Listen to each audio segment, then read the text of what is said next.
Ladies and gentlemen, welcome back to the channel. It's Ryan118, and today on the right hand side of my screen you can see something a little bit different, as I am joined by none other than the man himself, the in the know, the one of the many sources at Celtic Football Club, Ryan McGinley. Now let's just clarify, Ryan, I'm joking. You don't actually think you're an in the know source, but it's nice to have you here No, anyway, definitely mate. not. Thanks for having me, mate. It's been a wee while since we've done something like this, so I'm glad to be back. Glad to be talking about Celtic. Obviously, we just had the international break, but I'm glad that's over with, and we've got Celtic until March time. Yeah, we've got so much to talk about. Obviously, yesterday I was at the fan media press conference with Ange Postecoglou, which was fantastic, and I guess we'll talk about that maybe a little bit during this video. We had that international break, as you said.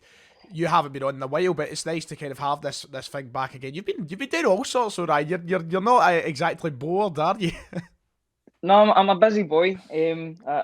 Just getting on with loads of stuff. Obviously, still doing the podcasts as well, regardless of what podcast I'm on. But it's good to be kept busy with uni work as well. You know, you're just trying to delegate stuff for every single day, but it's going well. And I'm just glad to be back talking about Celtic again. Can't beat I it. know.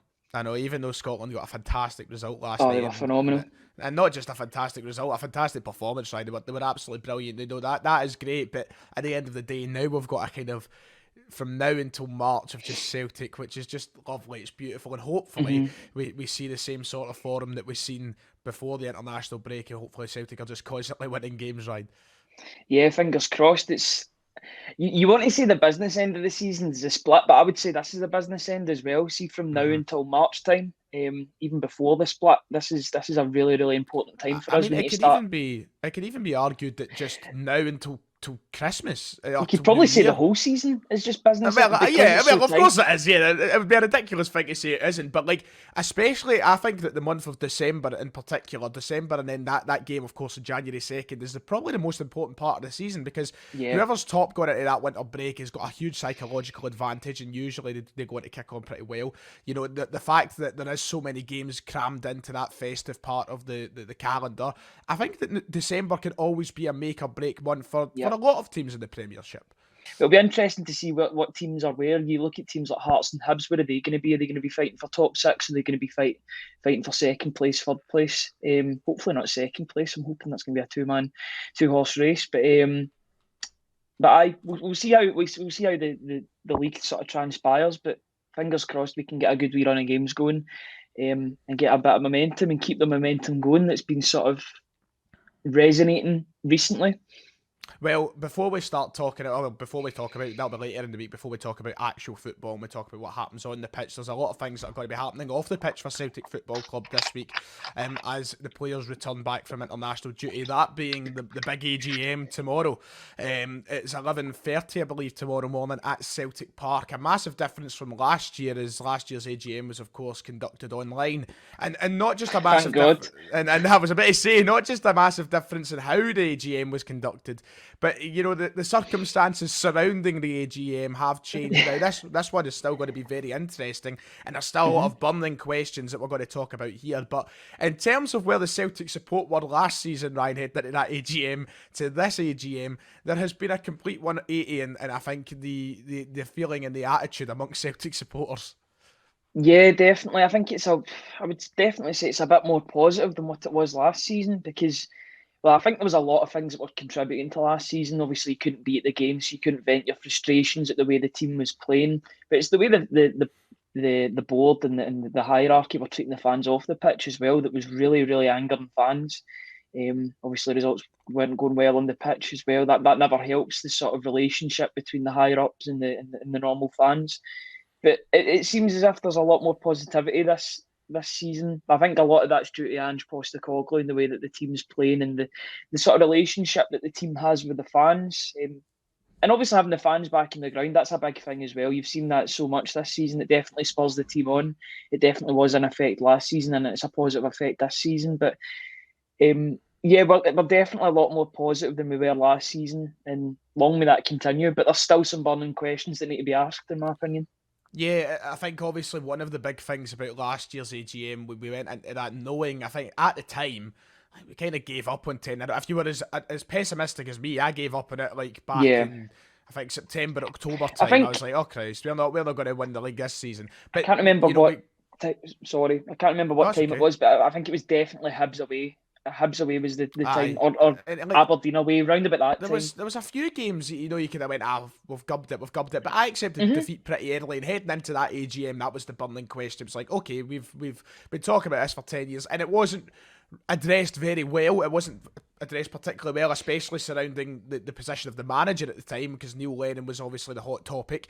And that was something that needed addressed. And I think it might even be brought up at this AGM as well, the fact that 10 in a row was lost. How did that affect the club? That's still going to be a talking point, and we'll come on to that. But what does need discussed at this AGM, that's what we're going to talk about just now. We're going to run through, I think, 4 or 5 topics here as quickly as we can to talk about why they should and have to be addressed by the Celtic board. Now, one thing I think that needs to be kept in mind about the Celtic board and this AGM is whether or not we'll see Dermot Desmond. Now, I am going to put the bold assumption out there, Ryan, that we will not see Dermot Desmond. Dermot Desmond is a man who hasn't attended the last 2 AGMs. His son, Ross, has turned up in his place and sat in his seat.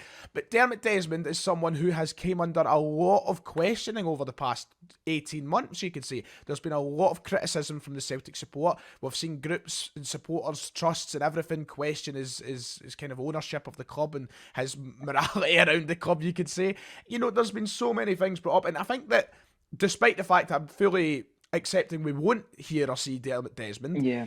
I think it's important that he does turn up to one of these AGMs. He is the owner of this football club, and he's the one that's got to put in place most of the action for the future of our club just now with Ange Postecoglou. Yeah, I think that's where he gets away with it, because although he's the majority shareholder, like there's other elements as well. There's other Mm-hmm. percentages that doesn't make him necessarily like the one and only owner of the football club.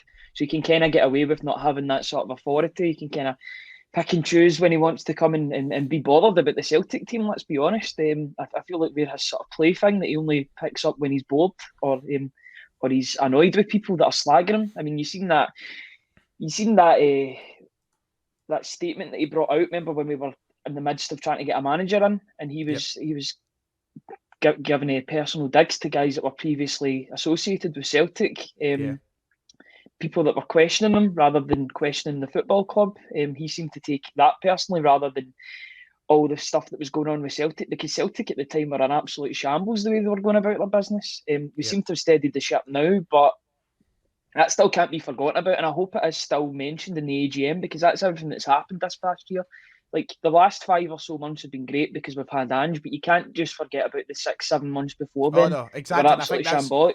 I'm hoping that's what I was going to come on to next. It is the first thing to talk about. As much as it's been great this is the kind of video now, and I think this week, if we talk about it, the podcast as well, it might be one of those podcasts, and in this video where we do start to sound a little bit negative again. But that's because this stretches over the last 12 months. This AGM isn't a quarterly thing or a 6-month thing. This is the entire 12 months. And let's not forget, even when Ange Postecoglou was appointed, for the first sort of month under Ange Postecoglou, things were still not steady at Celtic Football Club. So No, not at all. this is a year where these problems have to be brought up, and I'm hoping that Dermot Desmond's son does address a lot of the things that his father does think and say about the club, because I don't know about you, and I don't know, maybe it's because I'm a younger supporter and I don't look in the right places, but for the guy who is the majority shareholder of this club, I still feel like he's particularly quiet. We don't hear too many things from someone we should probably hear a lot more from. We definitely should, yeah. He's the sort of figurehead of the football club, the majority shareholder. He's the guy with all the power at the end of the day. Not all the power, but the vast majority of the power. Yep. And he's very much unchallenged at the top. It seems as if he's just employed a bunch of yes men to sort of carry out his duties. And the one yes man that he maybe didn't appoint in McKay lasted about 3 months. So that's a bit worrying as well. Yeah, I would like to hear more.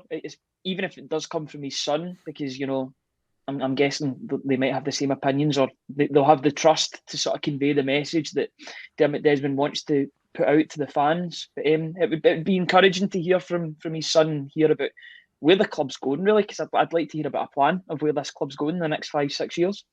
Yeah, so one other thing, and touching on the negatives and the kind of last season sort of thing, is I would like to hear, and maybe there'll be questions on the sacking of Neil Lennon, and I would want to hear if the board have any regrets, or if they think they conducted it in the right manner, because I think from the outside where we sit, we all know that the board handled it in the most bizarre and just overall they done it in the wrong fashion. You know, they kept him in the job for so long. We basically shot ourselves in the foot. Will there be any sort of a statement or address towards that? Especially now, because you've had Neil Lennon come out several times in the media and critique the club in different ways. So will there be a sort of will there be talk of Neil Lennon? That's the thing. I don't know. I definitely think there'll be a mention of him because, you know, he was a big part of Celtic last season. And just to add in as well, we did pay a compensation to the guy as well, so that needs to be answered. Yeah, how was that allowed? That he was allowed to take 500,000 out of the club? That is absolutely mental to me. I mean, a fair play if you've got your money, but you can't exactly call yourself a Celtic man and take 500,000 out of the club. Yep. And not even stay to see your team lose the league, to sort of bow out before the league was even done. I thought it was interesting the way that was handled.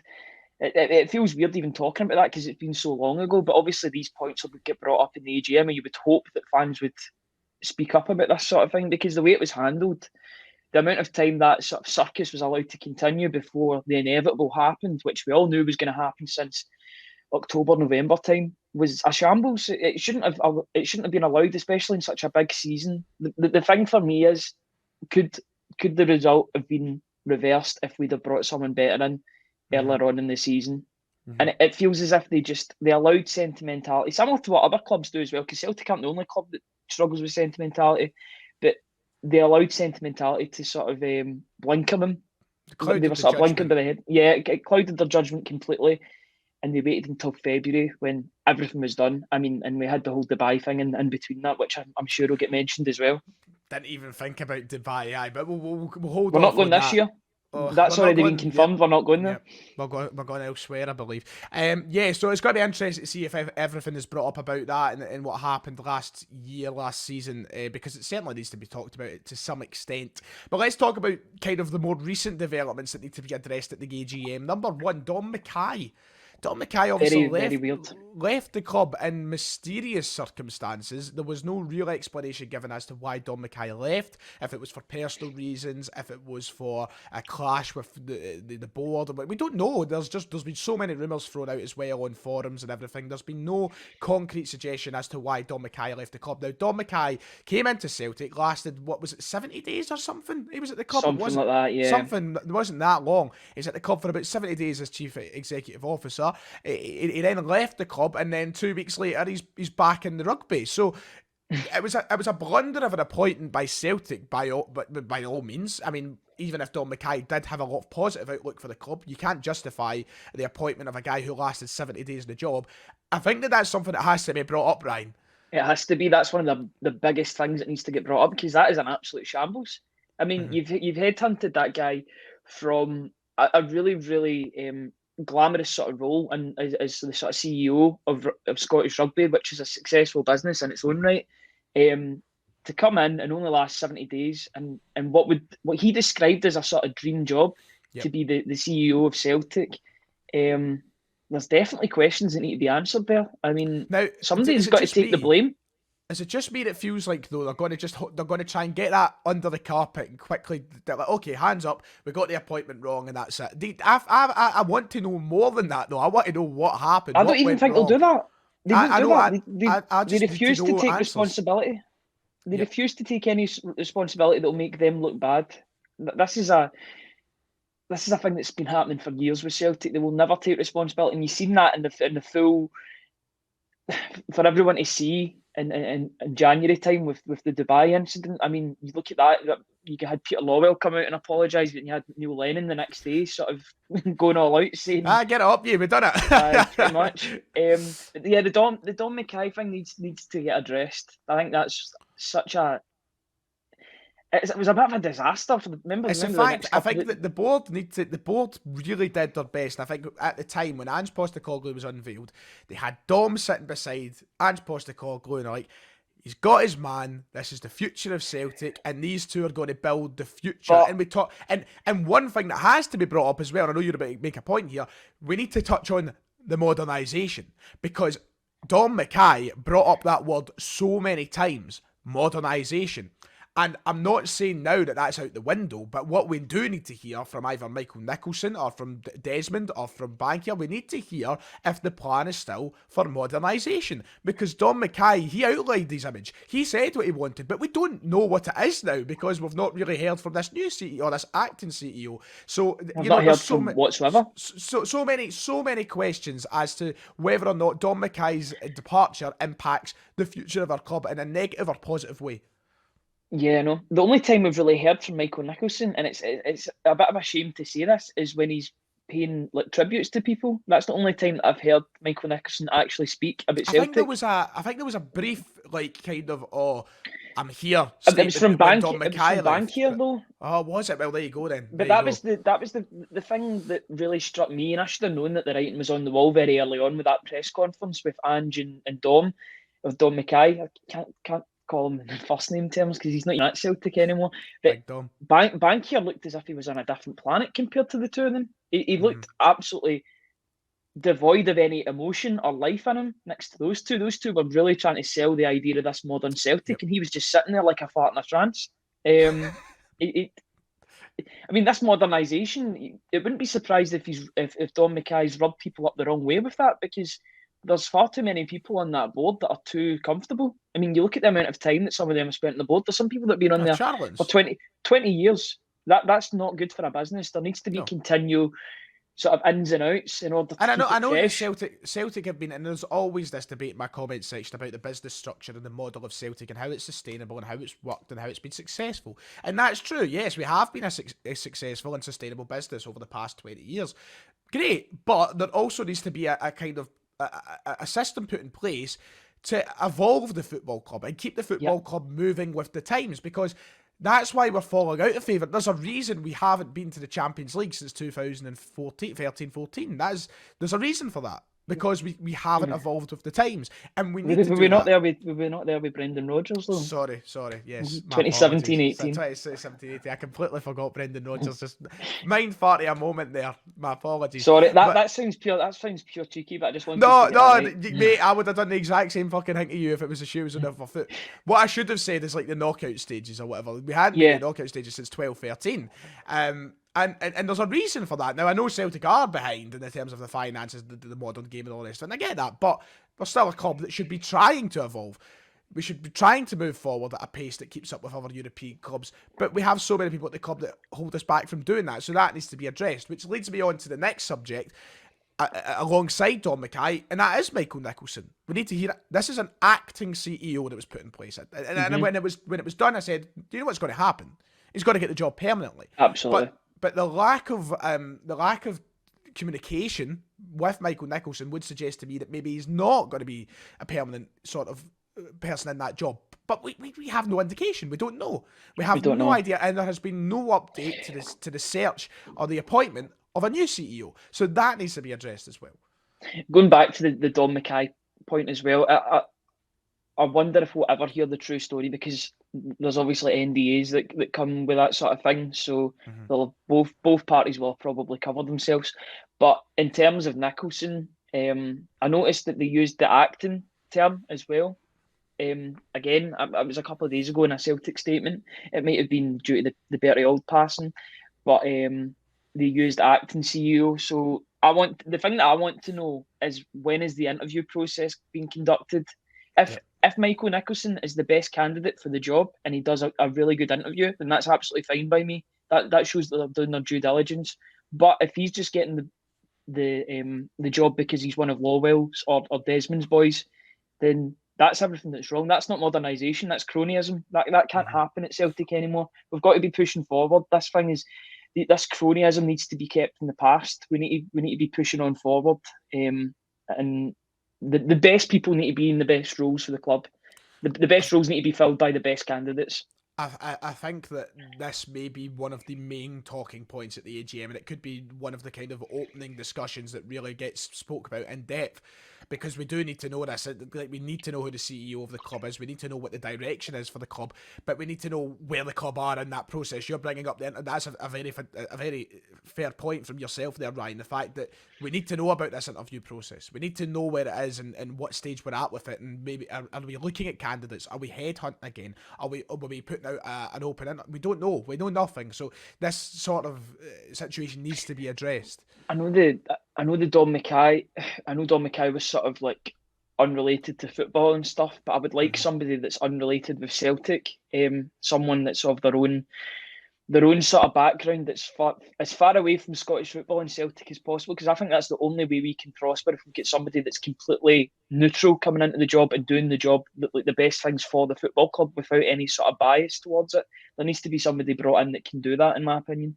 How would you balance up that argument beside, this is me playing devil's advocate here, how would you balance that argument up beside maybe Ajax, for example, who have Edwin van der Sar, who's of course got a history with Ajax, and obviously he's came into the club, and he's an Ajax supporter and an ex-Ajax player, and he's done a fantastic job as CEO. How would you, I mean, is that just a kind of miraculous example? Do you still think the best route to go is going with someone outside of Celtic? Ajax just have a better model than Celtic all in. That's the difference. So they I think until we can produce our own in a sort of good climate like Ajax do, then I think we've got to bring in people that are neutral, that will come in and improve everything around them. I don't know what Van der Sar's sort of experience was before then. Was that his sort of goalkeeper. First job in a sort of goalkeeper? I believe it. What a goalkeeper as well. But was there any jobs that he had prior to that? I couldn't tell you, to be quite honest. I was just throwing in the devil's advocate. It all depends though, because you still get that sort of stigma that comes with like people like John Kennedy, because those people are getting sort of they're getting jobs as well and they're getting built up, but other teams do it well. It's very much where your team is at that point when these things happen, because if your team's doing well, then nobody bats an eyelid, but if your team's doing bad, then everybody will sort of single it out and stuff. It's just one of those things. It's a weird one, but bunch. Aye, but Ajax are in a far better position than we are. So, one last talking point, because I believe my food has arrived and is lying getting cold in the kitchen, so I'm going to try and batter through this last point. But one thing that we need to talk about at the AGM, we need to find out more about, Ryan, the backing of Ange Postecoglou. Of course, they'll probably talk about how the process has went so far, the project itself with Ange in charge.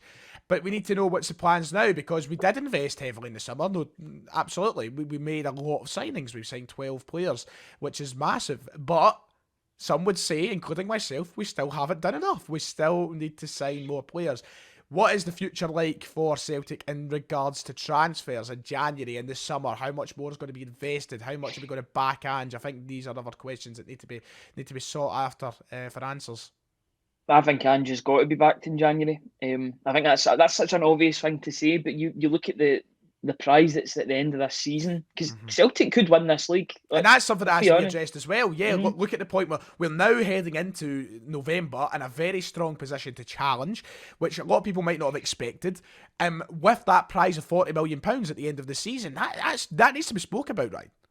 Yeah, and even more so with the fact that everything that's going on over at the other end of the city as well. They'll have a new manager that's coming in. We don't know who that is yet. They'll be trying to bed in his ideas, so they'll have a bit of a transitional period as well. So the two teams are going through some similarities between them. So it's all to play for in the Scottish League. And if we can get that league title back and we get the 40 million in there, then it will show that the appointment of Ange was a great thing.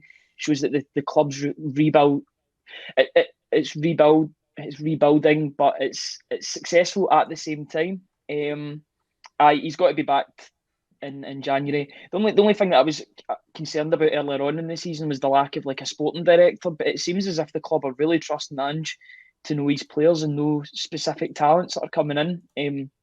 Obviously, we'll probably be tapping the Japanese market, and he was talking about other markets as well yesterday in the press conference, like from South Korea as well, which is really interesting. These are markets that we should be shopping in, because there's definitely gems in the league. They're decent quality leagues as well. But I feel like I'm waffling on a bit. But Ange must be backed in January. Well, that'll about do it. Of course, at the AGM, there'll be so much more to talk about. The Resolution 12 will be brought up again. We'll have talk about probably Ange in more depth, maybe even the fan media stuff and all the rest of it. There'll be a lot of things to talk about at that AGM tomorrow regarding Celtic and the business itself. So we'll probably react to all of it on the podcast on Friday. Yeah, that's quite good that that's the case. Yeah, we can actually. We'll be on the podcast Thursday night, so we will have that up on Friday and we can discuss the findings. Just one quick thing. Even though they were criticising the club for quite a few things, like all the Don McKay stuff, the club are in a good place, but it's important that we give them constructive criticism even in the good moments, because if we don't, then we'll all be happy clappers and yes men. We don't want that. We want to be criticising the club when they deserve to be criticised, but we'll give them praise when praise is deserved as well. Very well said, Ryan. So that's a lovely way to close it off. Thank you very much, Ryan, for joining me in this video. If you have enjoyed, make sure to like and subscribe. Let's know your thoughts in the comments below as well. And yeah, check out the podcast on Friday. I'll see you all next time.